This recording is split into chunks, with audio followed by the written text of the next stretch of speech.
గురుభ్యో నమః. మాతృదేవో భవ. నేను మీ దేవరకొండ భగవాన్. తెలుగు సాహిత్యంలో శతకం నిత్య విరాజమాన ప్రక్రియ. పరిణిత కవులైన, ప్రవర్ధమాన కవులైన మహోత్సాహంతో భావధారాపూరితంగా నడిపించే ప్రత్యేక నిర్మాణం శతకం. అభిమాన విషయాల అభివర్ణన, అనుభవాల ఉల్లేఖన, సమాజ దుర్నీతి, పోకడలు, నిరసన, స్వేచ్ఛాభావ విలసన శతకాల్లో తరచూ గోచరించే కవన విశేషాలు పండితుల నుండి పామరుల వరకు, పామరుల నాలుకల దాకా పాకిన ప్రత్యేకత శతక పద్యాలది.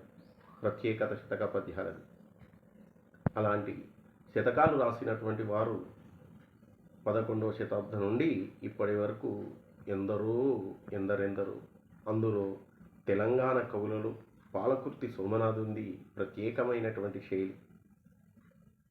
వారిని పుణికిపుచ్చుకొని ఈ గడ్డ మీద ఉన్నటువంటి తెలంగాణ కవివరణ్యులు ఎందరో అద్భుతమైన శతకాలు వెలువరించారు.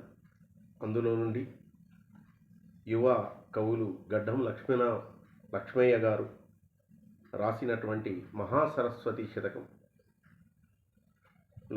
పద్యాలు.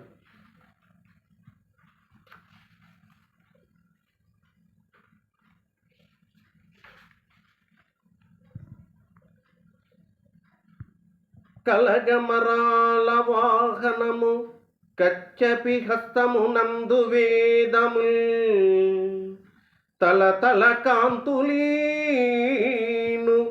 శుభదంతి చతుర్భుజ పద్మలాంఛనా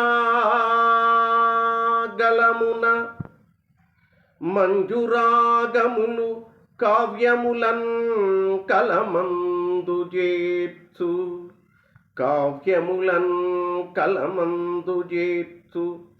సత్కలరసవాహిని సుతుని కావగరమ్ము మహాసరస్వతి. జయ జయ భారతి, జయ జయ భారతి, ప్రణవజ్ఞాన శుభంకరీ పద్మపాణి.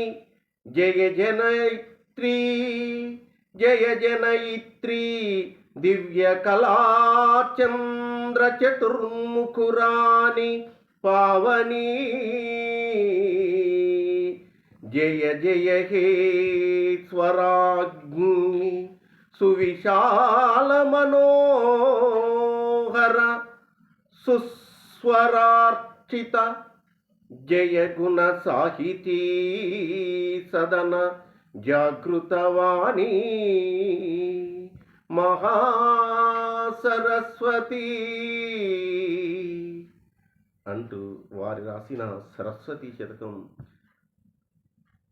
అందరి హృదయాలను అలరింపచేసేటువంటి విధంగా ఉంది. పద్యాలు చదువుతూ ఉంటే ఆ సరస్వతీదేవి మన కళ్ళ ముందు తారాడుతూ మనను ఆశీర్వదిస్తున్నట్లుగా ఉన్నటువంటి శతకం.